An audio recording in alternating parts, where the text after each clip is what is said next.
Hey everyone, we have a new report coming out on this, but I figured I'd give you all a sneak peek into some new proprietary insights on single-tenant net lease cap rate trends.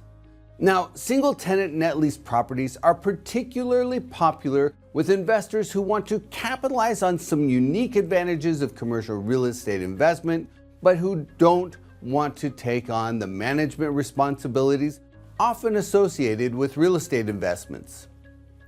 In a triple net lease, the tenant generally pays the property taxes, the building insurance, and takes care of the property maintenance. And the owner generally covers costs related to the structure, like the roof, and long-term components like the HVAC system. In recent years, single-tenant net lease properties like car washes, convenience stores, quick service restaurants, and auto service centers have become increasingly popular with investors. A key reason has been their high proportion of equipment and site improvements that qualify for 100% bonus depreciation.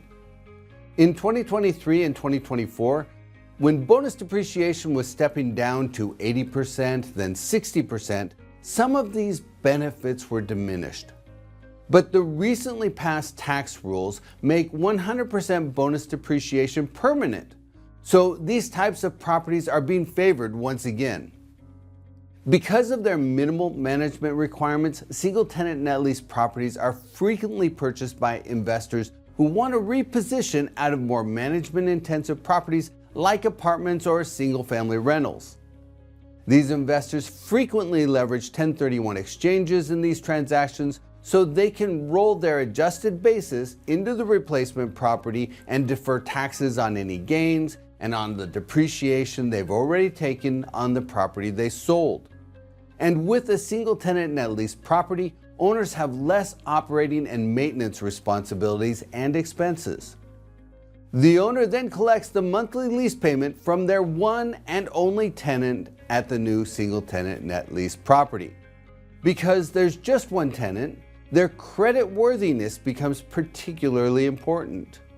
And the cap rates on single-tenant net lease properties often vary depending on the credit of the tenant. In the past year, the tenant's credit rating has become even more important. The cap rates on high-tier credit tenants have trended lower to the mid-5% range, while the cap rates on mid-tier credit tenants has risen modestly to the high 6% range, and the cap rate on lower-tier credit-rated tenants have been trading in the 7% range. Another factor driving cap rates is the term remaining on the lease. On average, properties with less than 5 years remaining have been trading with cap rates in the 7.7% range.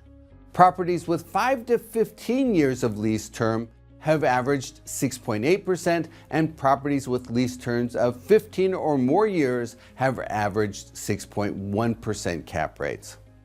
There are a lot of other factors, such as the property location, how old the property is, whether the asset has periodic lease bumps, whether the operator has additional lease options to extend, and so on. So the values of single-tenant net lease assets can vary dramatically. But over the last 12 months, many investors have focused on these assets, and transaction velocity has climbed 18% compared to 2024 and 43% above the 2014 to 2019 average. The last 12 months ending with the third quarter generated the third highest annual transaction activity on record behind 2021 and 2022 when commercial real estate sales activity surged. While some institutions and REITs are active in the space, their activity has diminished in recent years. Single-tenant net lease acquisitions have historically been dominated by private investors who drove 64% of the purchase activity in the last year.